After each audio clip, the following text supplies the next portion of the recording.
Muhammad sallallahu alayhi wasallam. Our author, rahimahullah tabaraka wa ta'ala, Dr. Muhammad Saeed Ramadan al-Bhuti, he began with the discussion that forms the essence of what he is trying to convey. And we incorrectly said that the greatest danger is love of this dunya. And that was wrong. A few weeks ago I browsed through this text. But the love of the dunya is actually not the danger itself. In the next chapter he will expound upon how love of this dunya is the source of this danger. But here he clearly told you what is the danger. What is the most dangerous thing on this planet? And these expressions we hear over and over in different forms and in different ways. But essentially it's not a nuclear bomb. It's not a war, it's not a machine gun, it's not whatever we consider to be dangerous. The most dangerous thing in this world, he said, it is the worst of enemies without exception. And then he quoted, paraphrasing the hadith of the Prophet ﷺ, even though the hadith authenticity was questioned, in bold, it is our own souls between our two sides. Right? A'da aduwik, Rasul sallallahu alayhi wasallam said, your greatest enemy. A'da aduwik. Like you can think of all the enemies of Islam in this world, people that are causing Muslims to suffer, people that are, whatever enemy you can think of, people that are working against Islam. The greatest enemy is not that person. The greatest enemy, Rasul sallallahu alayhi wasallam said, is your nafs, your soul. Nafsuk. And then the Prophet ﷺ said, Allati bayna jambayk, that's in front of you, right in front of you. That's the greatest enemy. And if you really look at the world today, at the end of the day, it's the nufus, the nafs of people that is creating destruction, that is causing destruction. But the term itself requires some reflection, because how come are we translating nafs as soul? And previously we made reference to the soul as the ruh. And there's a connection between the two, because the nafs is connected to the soul, as how the soul is connected to the nafs, and they can sometimes be used almost interchangeably. But the reality is that the soul that you've been given, that was blown into the womb of your mother when you reach the age of 4 months. We all know when we reach the age of 4 months in the wombs of our mothers, my fetus existed there. My heart may have been pumping, my body may have been growing, but that wasn't me until 4 months entered. And when 4 months came in, Allah subhanahu wa ta'ala sent angels, and angels placed my soul in this physical body.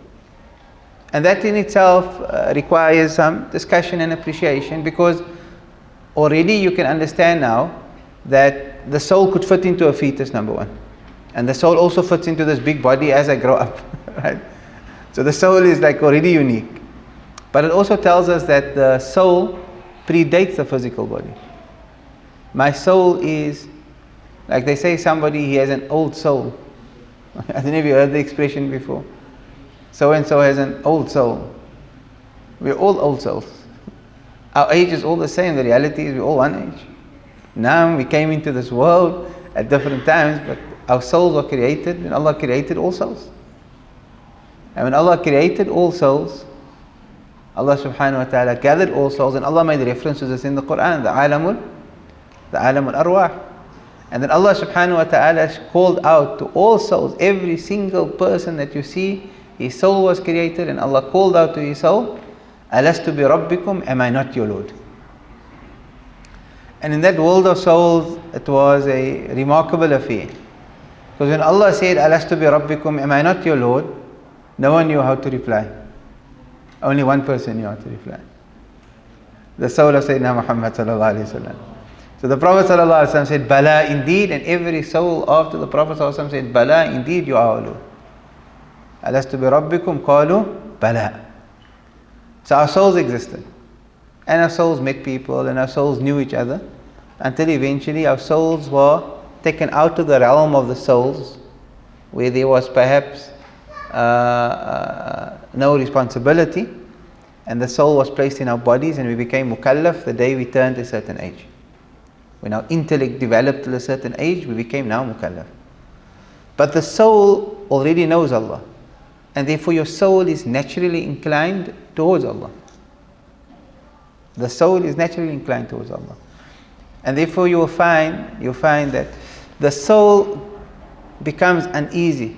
The soul is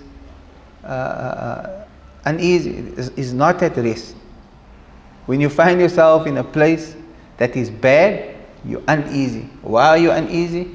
Because your soul is uneasy. Because your soul knows Allah and the soul wants Allah. The soul knows Allah and the soul wants Allah. Constantly the soul wants that which takes it closer to Allah. So you come to a mawlud, the soul is, alhamdulillah, I'm doing something that's taking me to Allah. Come to a dhikr, the soul is content. Come to a class of knowledge, like the Rawha, khalas, the soul is happy and pleased because I'm doing something that is taking me. That contentment, part of the contentment you experience right now as you're sitting here in the masjid on the occasion of Ramadan, during this Rawha, the contentment you have, part of the reason is your soul is content. Right? The soul is unique. But now what is the nafs that is your greatest enemy? The nafs somehow is intertwined with the soul. And it clouds the soul and it covers the soul. Right? And some translated it as the ego. Our translator here translated it as the soul because of its connection with the soul. But others translated as ego. But the soul, intertwined now with the ruh, goes through various stages. Because the ruh, in its very weak state, when I'm not in touch with my ruh, it's as if my ruh doesn't exist. It's as if I don't realize that the ruh is there within me. I'm not in touch with my ruh. I don't feel connected to my ruh. That's when my ruh, my soul is in a very, very weak place. So the scholars, they refer to the soul in that weak state, covered by whims and fancies and desires and shahawat and you name it. They refer that to now the soul in that low state. They referred it to al-nafs what's it now? Inna al-nafs al-ammara. So they refer to the soul in that state covered by the desires and whims and fancies and what have you. They refer to it as al-nafs al-ammara. So the soul now, as the author translates it, it's still the soul, but it's a soul that is sort of murky. There's something influencing it, right? But the soul in itself actually is pure. The soul that you were given was a pure soul. One of our teachers, Habib Muhammad bin Abdurragman as-Saqaf, he has a book that he wrote. It's called, in English, it's called The Estrangement of the Soul. In Arabic, it's called Ghurbatul Ruh. Right? Referring to what I'm speaking about now. And he has an old treatise where he says that he was sitting in front of the Kaaba one day and he heard a voice coming from within. And the voice is coming from his soul. Right? I don't know if this was real or figurative, but then Habib wrote the entire book of a discussion that took place between him and his soul. So I don't know if he was thinking on behalf of his soul or whether he actually heard his soul speaking. Both are possibilities. The reality is that both are possibilities. And the whole treatise is a discussion between him and the soul in front of the house of Allah subhanahu wa ta'ala. And that text sort of clarifies some of these meanings. So when the soul is weak, covered by whims and fancies, the soul is referred to as an-nafs al-ammara. A nafs that is your ego or your lower self that is constantly commanding and instructing you to do bad, calling you towards evil. Allah subhanahu wa ta'ala said in the Quran, وَمَا أُبَرِّئُ نَفْسِي. That was Nabi Yusuf alayhi salatu wasalam. وَمَا أُبَرِّئُ نَفْسِي. I don't free myself from any guilt. إِنَّ النَّفْسَ لَأَمَّارَةٌ بِالسُّوءِ. This lower self calls you constantly towards what? Towards bad and evil. And Ramadan is actually a very good time for us to determine the nafs verses, because there's two things that cause us to evil. If I ask you, what causes you to do bad? Right? Why did you steal? There are two possible answers you can give. It's either my nafs that got me to steal, or shaitan whispered in my ear. Waswasa of shaitan. The ulama, they said that one of the remarkable things about Ramadan is the Prophet ﷺ said that when the month of Ramadan enters, suffidat shayateen. The shayateen are all tied up in shackles. If they tied up in shackles, they can't come whisper in our ears. So right now in Ramadan, if I find that I'm inclined towards doing anything that is bad, then I know it's my nafs that is inclined towards bad. It's not shaitan. Right? Because shaitan is tied up. And it allows you and I also to determine now what the state of the nafs is, what the state of my soul is in. If my soul is constantly calling me towards evil, then my soul is in a very bad state. It's as if my soul is being choked and strangled. Right? And therefore, Habib Muhammad called it the ghurba, the estrangement of the soul. But as you work on the soul, you try to purify yourself from within, the batin. You're working on your soul. You're working on the nafs. Eventually what happens is you reach a point, and most of us can relate to this. Most of us can relate to this stage that the soul reaches when Allah subhanahu wa ta'ala said, La uqsimu bi, the ayahs, the surah start, La uqsimu bi yawm al-qiyamah, wa la uqsimu bin nafs al-lawwama. The soul that rebukes. The nafs that rebukes. Who does it rebuke? It rebukes the person that committed the wrong. So I do something that's wrong, but I experience guilt in my heart. I disobey Allah, but my soul says to me, how could you have disobeyed Allah? How could you have done that? How could you have looked at that? How could you have eaten that? How could you have consumed that? How could you? How could you have met with that girl? How could you have held her hand? How could you have gone, how could you have had a chat with her on Messenger? How could you? How could you? Of course, with incorrect intentions, with bad intentions. There's sometimes when a brother speaks to the opposite gender, and if his intention is nikah, then that's a different story. I'm speaking about with incorrect, ill intention. How can you? So when you start rebuking yourself, how could I have told a lie? Sayyid Ahmad asked me why I was late for class, and I made up an excuse. How could I have lied? On top of it, to the Ahlul Bayt. So the nafs, as it gains purity, it starts blaming itself. And many can experience that. If I do something wrong, when a person is completely within misguidance and his nafs is ammara, then he doesn't care what he's doing. He disobeys and he experiences no guilt.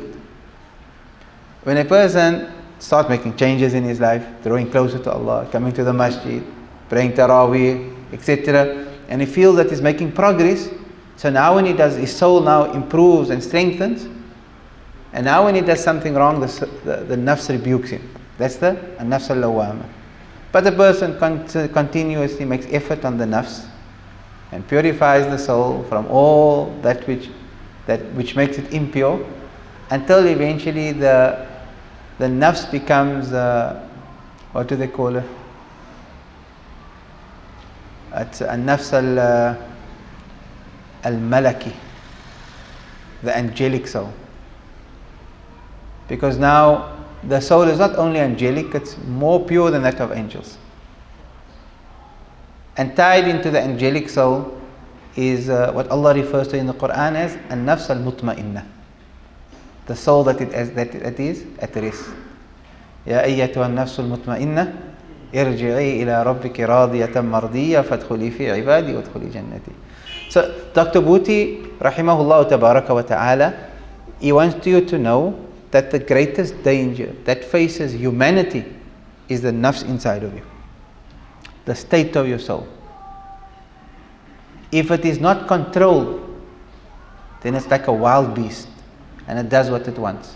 If it's not controlled, the greed of the nafs will see you kill somebody for what? Our brother, my good friend, he just tried calling me now. I couldn't take his call because class started. His son was defending his wife's car that they were trying to steal, and they killed him. That's what the nafs does. When greed reaches such a point now that a car or wheels of a car is more valuable to me than someone else's life, that's the nafs uncontrolled. Right? When the nafs is uncontrolled, what it can do has no end. A president can sit in his office with a few generals and take a decision that we're going to wage war against a country where hundreds and thousands of people are going to be killed, where millions are going to be displaced, and he doesn't care about it because the nafs has completely gone wild. Ammaratun bisu.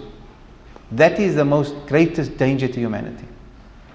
How can a nafs take a decision that's going to kill so many people, that's going to displace so many people? And that's not the nafs of a disbeliever. That is the nafs of Muslims. If you look at the war in Yemen, that is the nufus of Muslims that have taken a decision that they're going to have 3 or 4 countries coming together to attack Muslims in Yemen, for whatever political reasons it may be. Wars are fought because of politics. Don't let anyone tell you otherwise. Don't let anyone tell you otherwise. When the war started, the reason for the war was they are Shia. We must fight them. Even though the Zaydi Shi'is are the closest to Ahlul Sunnah wal Jama'ah. Like the difference between Ahlul Sunnah wal Jama'ah and the Zaydiyya is very little. Some of the ulama listed them as one of the madhaib among the Ahlul Sunnah wal Jama'ah. But so they don't have any weird beliefs. They don't believe imams are infallible. They accept Sayyidina Abu Bakr. They believe that Sayyidina Ali was preferable, but they accept the other Sahaba. They have respect for them, right? But because of their political agendas, they had to find a religious support for their war. So they said, we're fighting the Shia. Yes. Wars are not fought because if you had a care for deen, if the country that leads this coalition against the war in Yemen, if they were worried about deen and Sunni and Shia, then how can you have alcohol widespread and nightclubs opening and festivals and raves and you name it?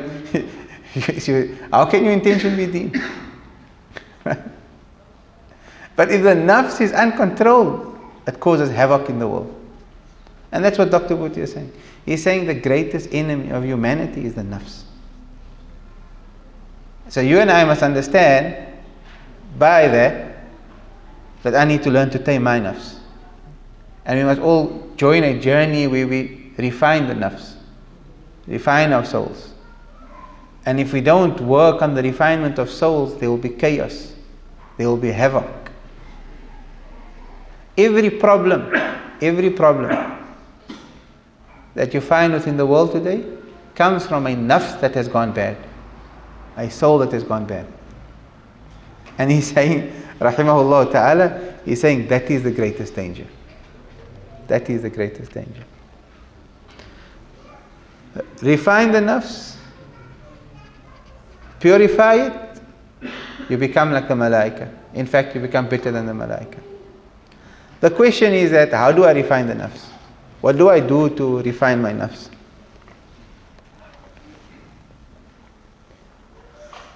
You refine the nafs by turning to Allah. There's another thing I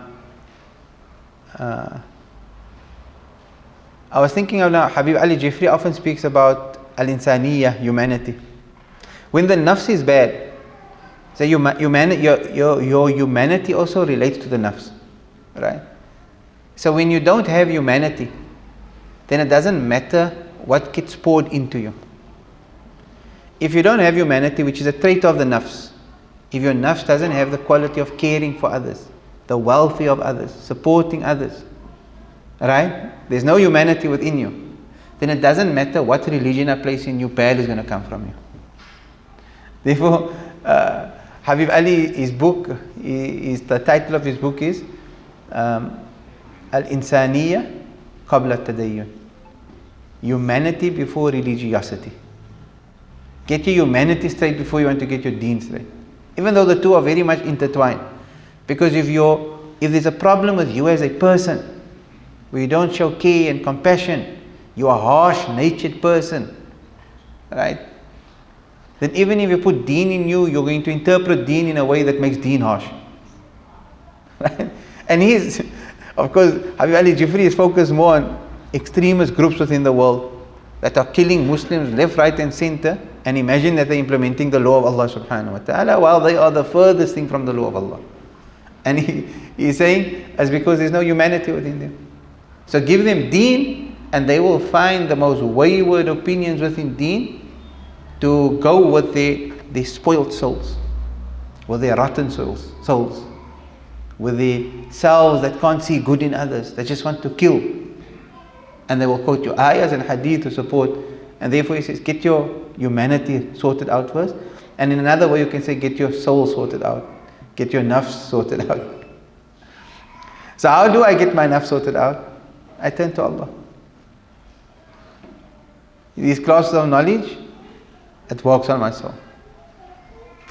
When it comes to the 8th to the 10th rak'ah in Tarawih, and I feel tired, right? You know how you refine your nafs? You don't leave the masjid, you push through. Whenever the nafs wants to do something that is not beneficial, you go against it.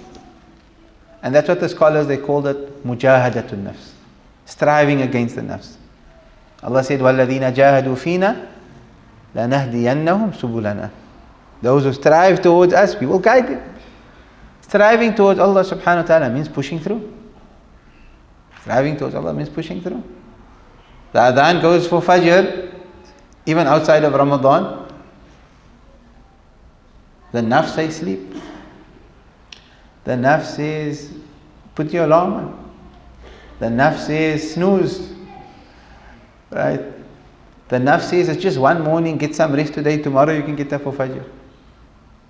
Every time I give in to my nafs grows stronger, my soul grows weaker. So mujahadatun nafs. Rasul sallallahu alayhi wa sallam, he returns from a jihad. Imam Bayhaqi transmits in Kitab al-Zuhd. The Prophet comes back from a jihad. They fought jihad now with weapons and with blades and spears, like real battle. And he returns to Medina al-Munawwara. And the Prophet says to them that you have now returned from a small jihad to a great jihad. They said, Ya Rasulullah, what's the great jihad? Wasn't our swords and spears the great jihad? He said, no. The great jihad is making mujahad against your nafs. Fighting the nafs. Now, La ilaha illallah. So, your beginning of your path when traveling to Allah subhanahu wa ta'ala requires you to break the nafs over and over and over and over again. One of the awliya of Allah subhanahu wa ta'ala said that it took me 40 years to overpower my nafs. Through tahajjud and Quran and knowledge, and 40 years until I overpowered my nafs. And then he said, after winning that battle, after 40 years, I don't trust my nafs for 1 second. So I have my eye on it. Ajib, Ibn Atta'illah, he said that whoever doesn't have a burning beginning, you know what a burning beginning is? Fighting the nafs every single day. Whoever doesn't have a burning beginning, he said he will not have a end which is illuminated. So burning means muhriqa. Whoever's beginning is not muhriqa, his end will not be mushriqa. You want to have an illumined end. La ilaha illallah. And Fakhrul Wujood, Abu Bakr bin Salim, he said that whoever does not make mujahada of his nafs in the beginning of this path will not reach the end. The end is Allah. You won't reach Allah. Allah. Abu Yazid al-Bistami, he saw Allah subhanahu wa ta'ala in a dream. So we already established that according to Ahlul Sunnah wal Jama'ah, you can see Allah. The Imam of Ahlul Sunnah wal Jama'ah, Imam Ahmad ibn Hanbal, saw Allah several times in a dream. In one of his dreams, he asked Allah subhanahu wa ta'ala that, Ya Rabbi, what is the best way for a slave to draw close to you? And then Allah subhanahu wa ta'ala said, Bi kalami, through my kalam, the Quran. So seeing Allah in a dream, right? Abu Yazid al-Bistami saw Allah in a dream. So he said, Ya Rab, kayfa at-tariq ilayk? How do I reach you? How do I reach you? And Allah responded to him that Leave your nafs and come. Let go of your nafs and come. Subhanallah. Allah. So a person cannot attain wilaya and sainthood from Allah subhanahu wa ta'ala unless his nafs is completely annihilated, removed, wiped out, refined. La ilaha illallah.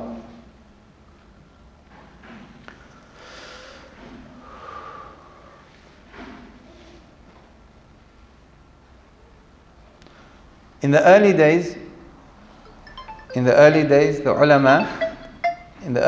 ulama, they used to mention that of the important things that you need to engage in to tame the nafs and refine the nafs is that you need to eat a little, qillatul aql. And they said that you need to qillatul nawm, sleep a little, right? And they said you have to attend gatherings of knowledge. No. Because the nafs, one of the manifestation of the nafs is that it loves eating and it loves sleeping. So curbing that means that you're starting to break down the nafs. No. And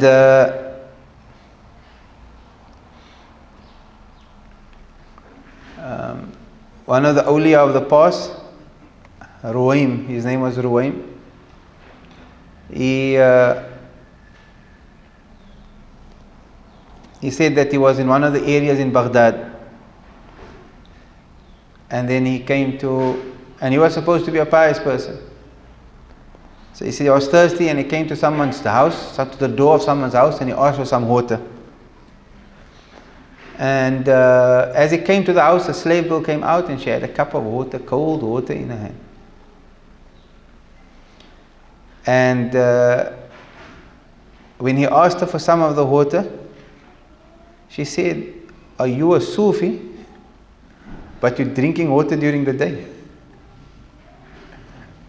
So she threw the glass on the ground. How can you be a Sufi but you're drinking? Meaning that you should be fasting. Ajib. So Ruwaim said, I became ashamed in front of Allah on that day, and I never a day went by when I did not fast. He took a vow that he won't not fast another day in his life. Now, one needs to understand also that you can't fast the day of Eid, and constant fasting also, it's not necessarily desired within this ummah unless you have a certain state with Allah subhanahu wa ta'ala. Ajib.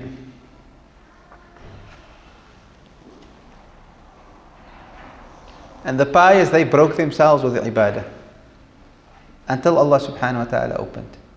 And that's a long journey. But the more consistent you are, the doors will open. Shaykh Abu Bakr bin Salim, every night he used to travel from his home city in Aynat to Tarim. If we drive to Aynat with a taxi from Tarim, it takes about, say, 10 minutes. I don't know how long a walk is going to take. Easily an hour. He walks to Tarim. When he arrives at Tarim, he spends his night praying salah in the masajid of Tarim, calling to Allah subhanahu wa ta'ala, making dhikr of Allah subhanahu wa ta'ala. It was the ada of the Habaib was that they would spend their nights moving from one masjid to another masjid, praying in the masajid of Tarim. And what he also used to do was, he used to fill the ponds from which people would make wudu and drink from, as well as the drinking areas of cattle. That's how he made mujahada of his nafs. Now, what mujahada we make of our nafs? I related the other day Shaykh Mutawalli al-Sha'rawi. Shaykh Mutawalli al-Sha'rawi was one of the greatest awliya in Egypt of our time. Many of you may have seen Shaykh Mutawalli al-Sha'rawi because there's a lot of clips going around of him. You know, short clips, like TikTok clips. When he's someone in Egypt is speaking, and it's normally translated into English. I'm sure if I should show you a clip, you'd know what I'm speaking about. One of the great awliya of Egypt. And he was so popular that he went to do da'wah in a village. And when he arrived there, the people of the village came out to welcome him. One road in. And the roads became full. And when the roads became full around his car, the people lifted up his car and carried it into the village. He was loved. So when he returned to Cairo that night, he asked his driver, stop here by a masjid, stop here, he wants to go into the masjid. So he went into the masjid. So the driver narrates the story. He says that it was common for Shaykh Mutawalli to ask me to drop him off. The Egyptians, they say Mutawalli, they don't say Mutawalli, they say Mutawalli, Shaykh Mutawalli. It's common for me to drop him off. He goes into the masjid and he prays long hours. Or he prays for long. But on this occasion it was very long. So I wondered if the Shaykh is okay. So I went into the masjid and he wasn't in the masjid. And I looked around and I couldn't find him anywhere. And then I heard a noise coming from the toilet. You don't want to see what the toilet looks like in Cairo. In Cairo, going to the toilet is the mujahada. So he hears a noise coming from the toilet. And he goes in and he finds Shaykh Mutawalli on his knees scrubbing the toilets. So he says, "Ya Shaykh, what are you doing?" I think I'm a fakir driver. Imagine scrubbing the toilets. So he says, "What are you doing?" He takes the stuff. "I me do this, why are you doing it?" So he says, when we came to that village this morning, and the people crowded around my car and they lifted my car up and carried it in. When they did that, something came into my heart. I thought maybe I'm important. I need to get rid of that. Leave me, let me scrub the toilets. I need to get rid of that thing that entered my heart. Right? And that's what the Salihin. That's what the Salihin. Rabi al-Adawiyah, she did not sleep at night. Her training of a nafs was that she did not sleep at night. Because she didn't want to leave this world while she's asleep.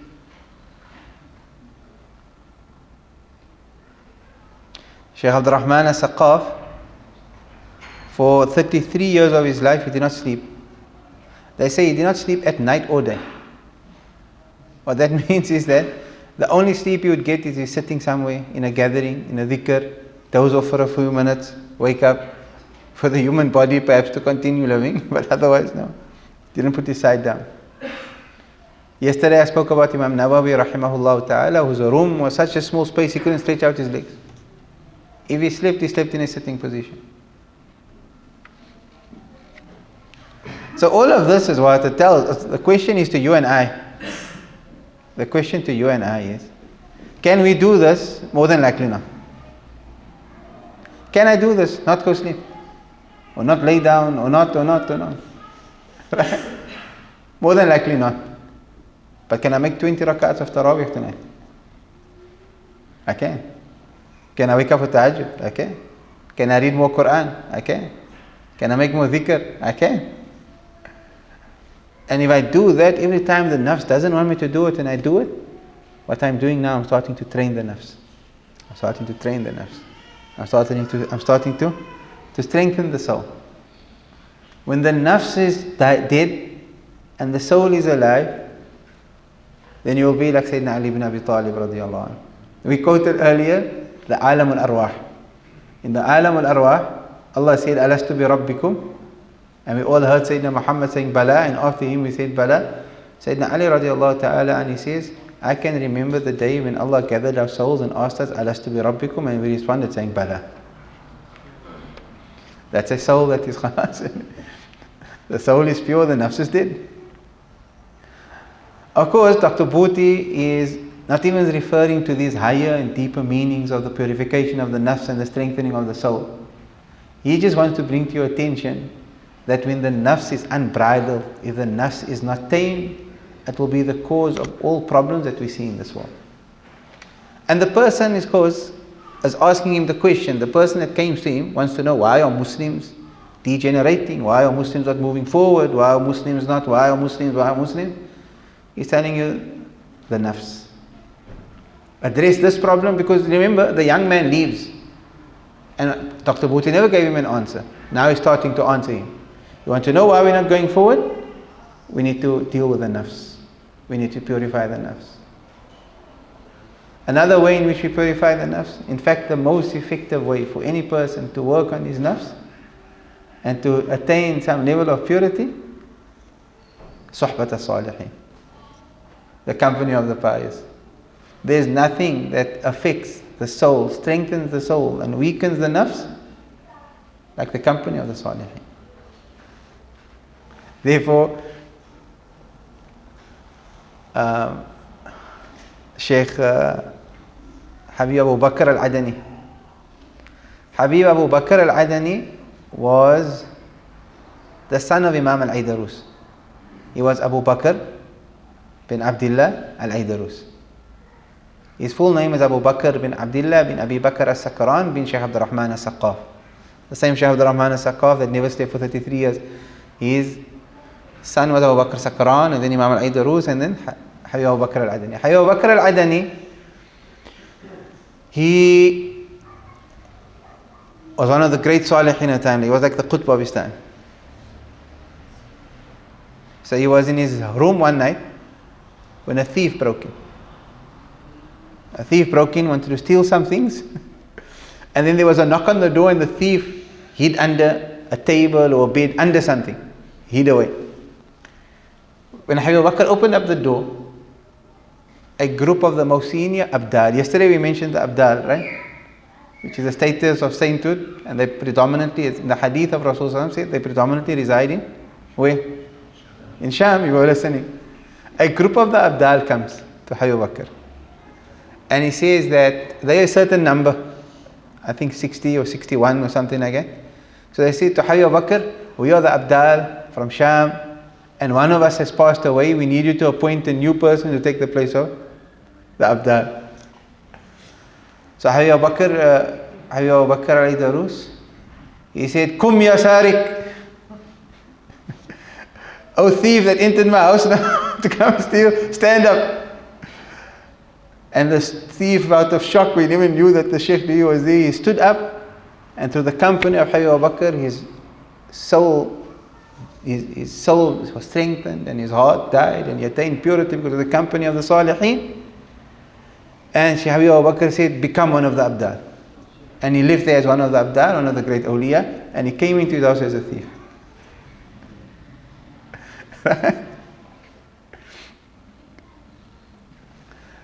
I know that probably sounds far-fetched to you now.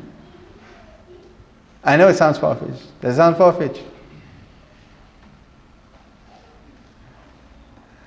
If you experience the company of the Salihin, wallah, you won't think it's far-fetched. I know personally of people, personally, who had so many spiritual struggles in their lives.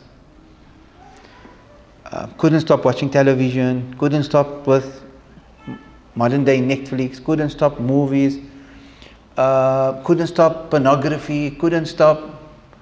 And they meet the Shaykh, and whatever challenges they have, immediately they overcome it and they don't go back to it again. I know of people like that.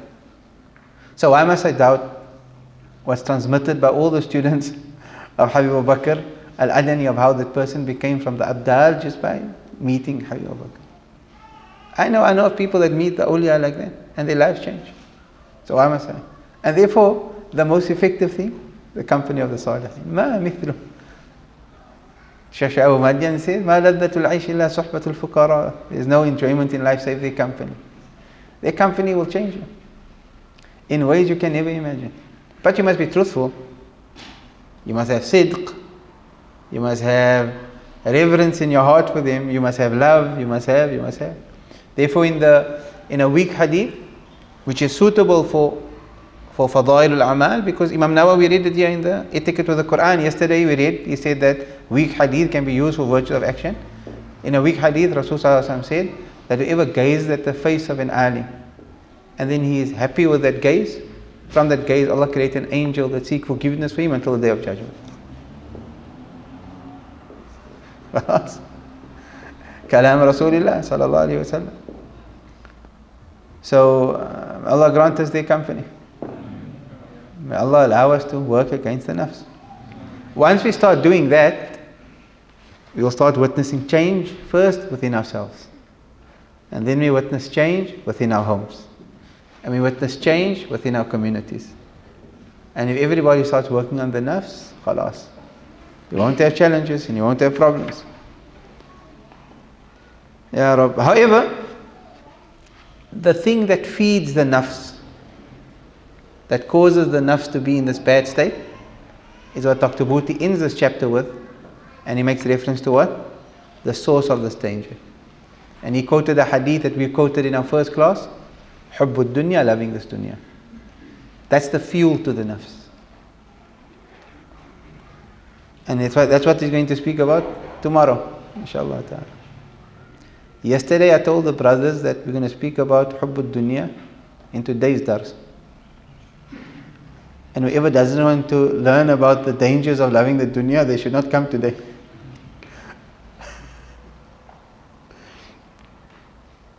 And hopefully those who stayed away today because of that will be here tomorrow.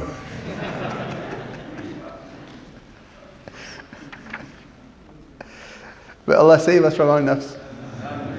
May Allah purify our souls. Ya Rabb, in this Ramadan, it has attained purity of our souls. And may our souls become mutma'inna. Ya Rabb. We read from the Tibyan very quickly. Who's reading? Bismillah. Bismillah. This Tibyan that we're reading, it's an easy read. It doesn't require much commentary. I don't know what happened with the books. They're supposed to have been here today. But did it arrive for it to be sold out? Did it arrive, Uncle? There was 80 copies supposed to arrive. Bismillah, Bismillah. You can take it here. So there should be PDFs of this available also. We're going to order more. If it was sold out, we'll order more. But this is a very nice text for every home to have. Every home should be reading the Quran. And if every home is reading the Quran, then this text tells you how to have adab with the Quran. Right? And if I don't have adab with the Quran and not having adab with Allah's kalam, that means I don't have adab with Allah. And this text teaches us about having adab with the kalam of Allah subhanahu wa ta'ala. And it's an easy read. It's not complicated. And I really hope for the brothers and sisters that are with us, both live and attendees, to have physical copies with you so that you can follow the reading. It makes it more enjoyable. But Bismillah. He's on page 8.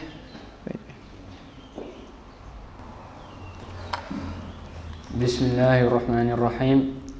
The precedence of recitation and of reciters over others. It that Abu Mas'ud al-Ansari radiyallahu anhu stated that the Messenger of Allah sallallahu alayhi wasallam said, "Whosoever is the best in reciting the book of Allah Most High should lead the people in prayer." Ibn Abbas radiyallahu anhuma said, "The reciters were the companions of the assembly of Umar radiyallahu anhu and his council, whether middle-aged or young," related in Bukhari Sahih. Some hadiths included in this chapter will be related in the next. Know that the soundest position, the one followed by the scholars who themselves are relied upon, is that reciting the Quran is superior to saying Subhanallah, sublime and perfect is Allah, La ilaha illallah, there is no deity except Allah, and other litanies. The evidence for this has been shown, and Allah knows best. Honoring the folk of the Quran and the prohibition of annoying them.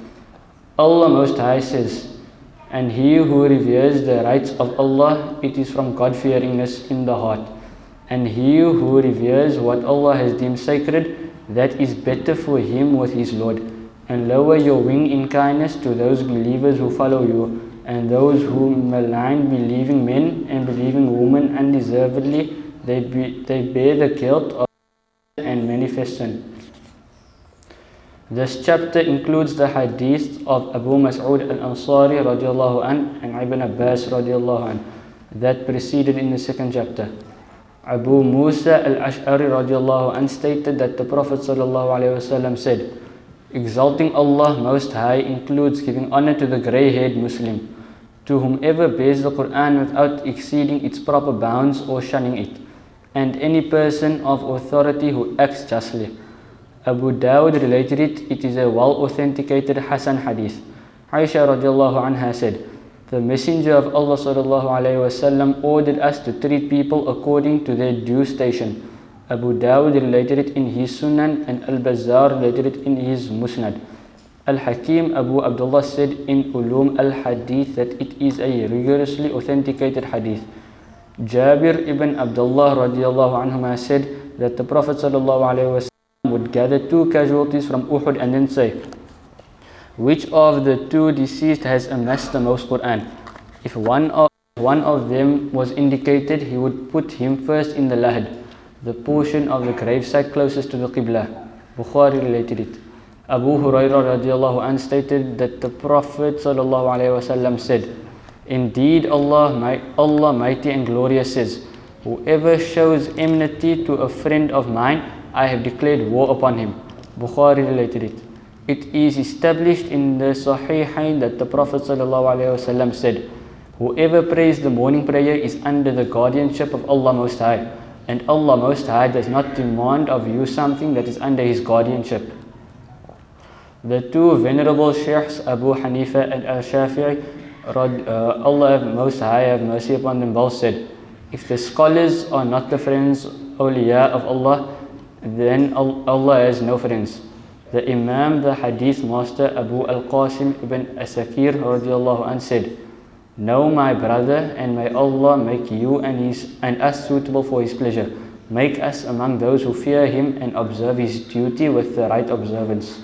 That the flesh of the scholars is a poison, and Allah's custom with those who disparage them is well known. Whoever utters defamation regarding Allah's custom with those who disparage them. Allah's custom with those who disparage them is well known. Whoever utters defamation regarding the scholars with his tongue, Allah Most High afflicts him before his death with the death of his heart. And let those who go against His command beware lest an affliction befall the more painful torment.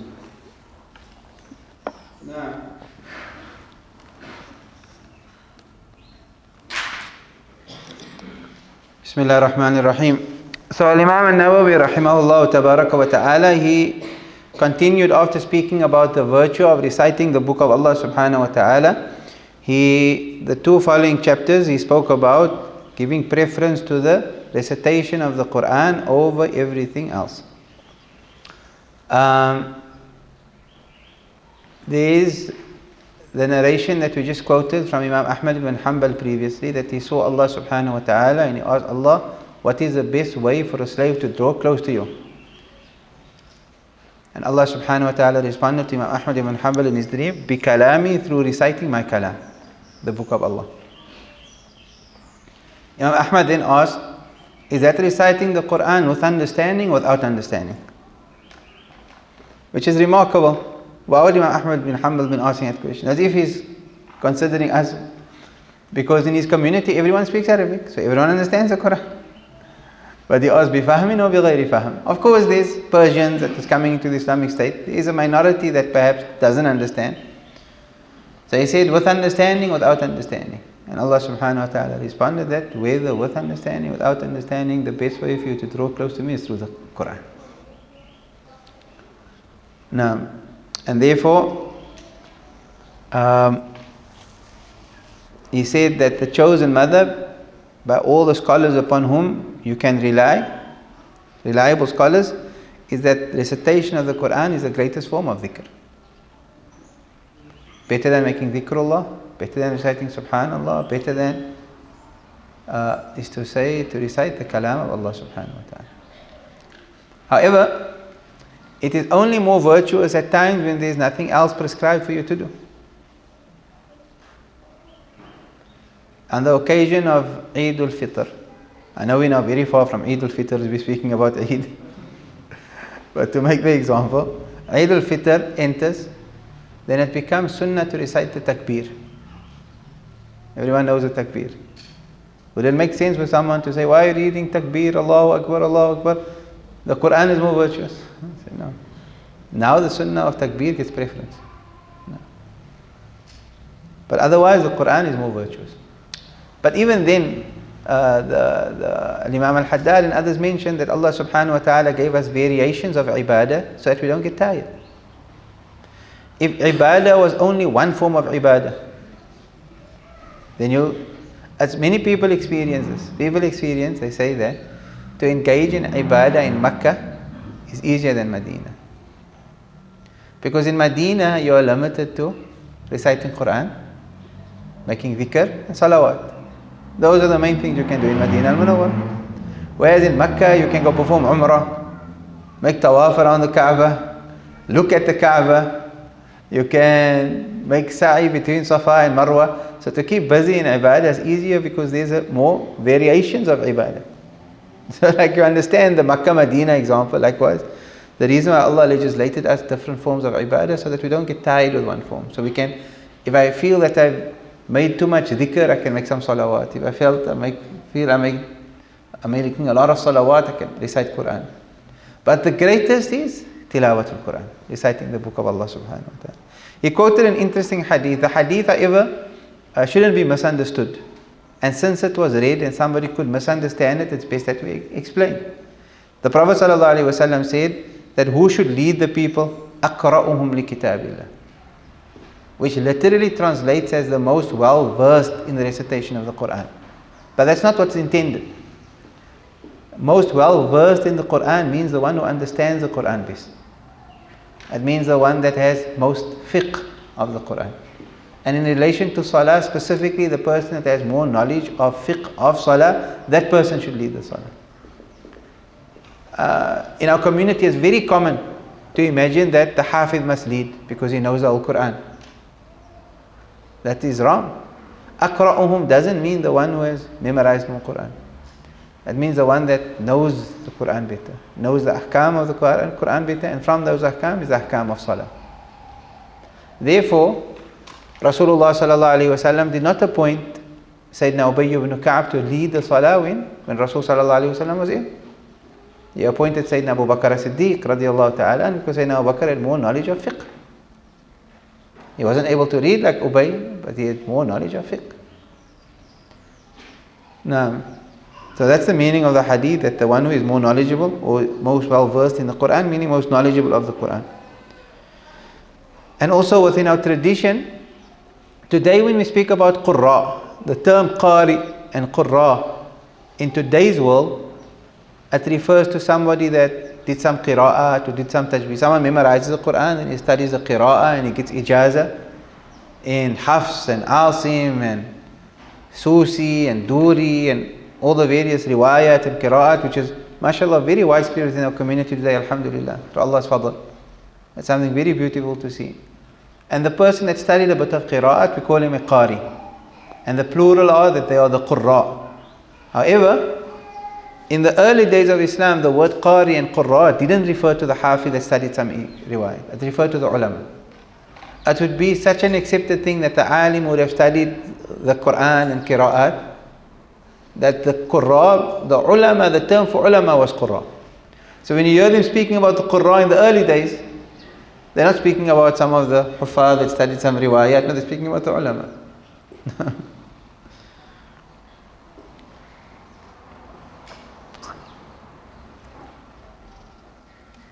And then he got into a chapter that spoke about honoring the people of the Quran. And it's interesting that he starts with the verse in the Quran where Allah subhanahu wa ta'ala said, وَمَن يُعَظِّمْ شَعَائِرَ اللَّهِ فَإِنَّهَا مِن تَقْوَى الْقُلُوبِ.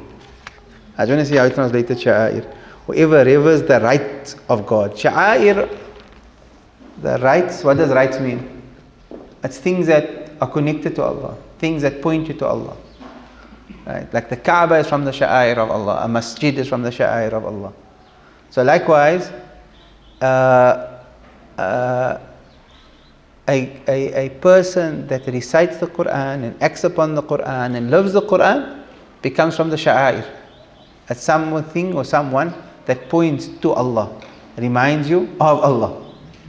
And he quotes this verse to show you should honor the people of the Quran. But it also then tells you that if this verse is telling you I should honor the people of the Quran, who should the people of the Quran be? They should be sha'air. So if the Hafiz doesn't make salah, or he doesn't come to the masjid, the Hafiz don't wear the sunnah of Rasulullah, he doesn't wear kufiya. He doesn't cover his head. Rasulullah never left him without uncovering his head. He doesn't wear kufiya. The Hafiz, he doesn't wear the sunnah clothing of Rasulullah. The Hafiz, he speaks ugly. The Hafiz, he doesn't conduct himself like a person of the Quran and knowledge should conduct himself. The Hafiz goes to a nightclub. They have Huffaz, they go to nightclubs. These are all ills within our community. And this is not here to, the idea is not to speak down upon anyone. If you're thinking or looking down upon anyone, that person is better than you. The Prophet said, it suffices you in evil for you to look down upon your Muslim brother. The point that I'm coming to is that if I'm a student of the Quran, or if I'm a Hafiz of the Quran, and I don't have sunnah in my life, I don't have the Prophet's way in my life, I'm not praying in the masjid, I don't pray in congregation, right? I don't have these qualities, then don't consider yourself for a moment to be from those people that these are hadith are saying they should be honored. Because you're not from them. You are not from them. Here is likening the Hafiz to the Sha'air. The Sha'air is someone that points you to Allah and reminds you of Allah. وَمَن يُعَظِّمْ شَعَائِرَ اللَّهِ فَإِنَّهَا مِن تَقْوَى الْقُلُوبِ. Ya Rabb. The Prophet ﷺ said in the hadith, from you showing greatness and reverence and respect to Allah subhanahu wa ta'ala is showing reverence and greatness and respect to the Shaybatil Muslim, to an old man. Like Uncle Ali. Uncle Ali is an old man. Allah brought Uncle Ali along there. Showing respect to Uncle Ali is showing respect to Allah. This Shayba al-Muslim, an old man that has grey hairs. Showing respect to the elderly is like I'm showing respect to Allah. What's the unspoken word? Disrespecting them is disrespecting Allah. Disrespecting Allah. وَحَامِلِ الْقُرْآنِ غَيْرِ الْغَالِ فِيهِ وَالْجَافِعَ. And from you showing respect to Allah subhanahu wa ta'ala is showing respect to the carrier of the Quran. But then again, what does the Prophet ﷺ say? Now I'm highlighting these points because we have a tendency sometimes, the Hafiz, even within our families, we tend to, because he's Hafiz, he gets special licenses. He can do wrong, he can do this, and we overlook. And the Hafiz that must be honored, it's not any Hafiz. The Prophet said, غَيْرِ الْغَالِ فِي. Right? وَلَا الْجَافِعًا. It means it's the Hafiz that is living the Quran and practicing the Quran. And his way is the way of the Quran. In other words, he must be like Rasulullah. Because Rasulullah sallallahu alayhi wa sallam, Sayyidatuna Aisha radiallahu ta'ala anha, she said that he was a walking Quran. She said that كانت خلقه, that his character was the Quran. If you wanted to see the Quran, you just had to look at Rasulullah sallallahu alayhi wa sallam. Subhanallah. So in that chapter, Imam Nawawi told us about showing honor and respect. I know I'm not focusing on honoring and respecting the carrier of the Quran and the Hafiz of the Quran and the Qari of the Quran. Right? Because, mashallah, in our community, we show lots of honor and respect for the Huffaz and the Qurra and so forth and so on.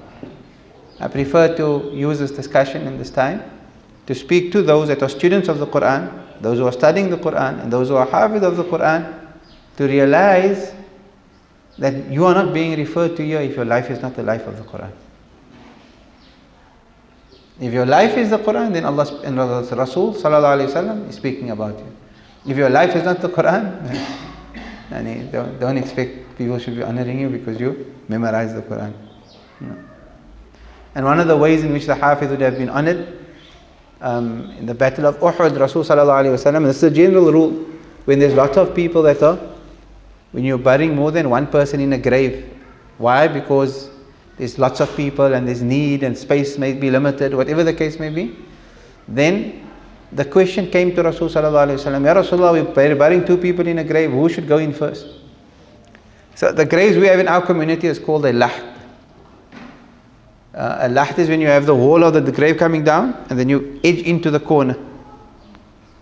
Right? So that's the lahd. So who should be first in the direction of Qibla and who should be second? How must we determine this?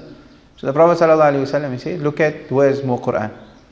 The one who memorizes more Quran goes first. The one who memorizes less Quran goes second.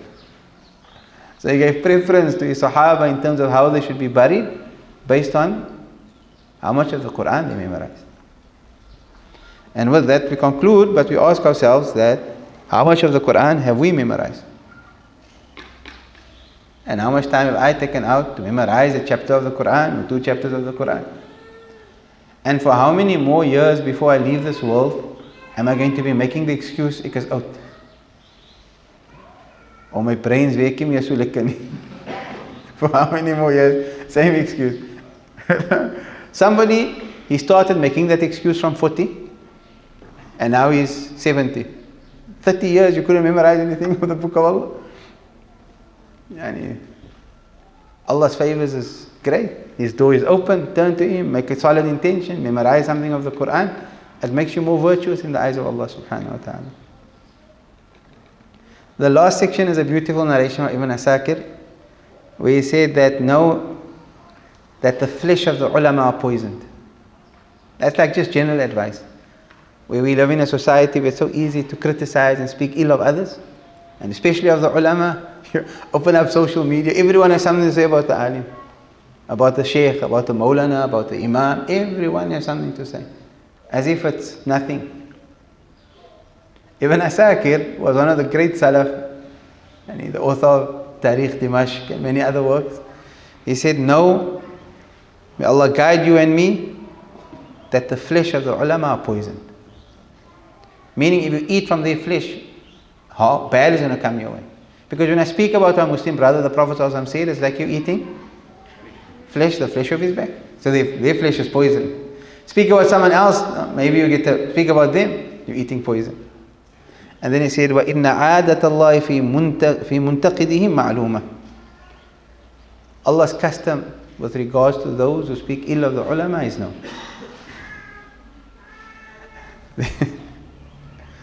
There was, I've heard so many people speaking bad about ulama. May Allah protect our tongues. There was a scholar in Yemen. He used to speak bad about Imam Nawawi. He was an alim, but he spoke bad about another alim, al-Imam Nawawi rahimahullah ta'ala. Do you know how he died? He was sitting in his lounge one day. A wild cat jumped in by the window and bit his tongue out. And he passed away. He spoke bad about Imam Nawawi rahimahullah. People who speak bad about the awliya of Allah subhanahu wa ta'ala, you should feel sorry for them. Masakeen. Sidi Taha was supposed to read us a nasheed, but the time is very late now. I think we jump straight into the Dua Khatm al-Majlis. What time is Maghrib? No, we have to end now. We read the Dua Khatm al-Majlis. That takes 2 minutes and then we conclude inshallah. And our brother Taha, inshallah, will read us a nasheed tomorrow. We give him some time to prepare. Barakallah. ربنا انفعنا بما علمتنا رب علمنا الذي ينفعنا رب فقهنا وفقه أهلنا وقرابة لنا في ديننا مع أهل الكتر أنثى وذكر رب اغفر لنا ووفقكم لما ترتضي قولا وفعلا كرما وارزق الكل حلالا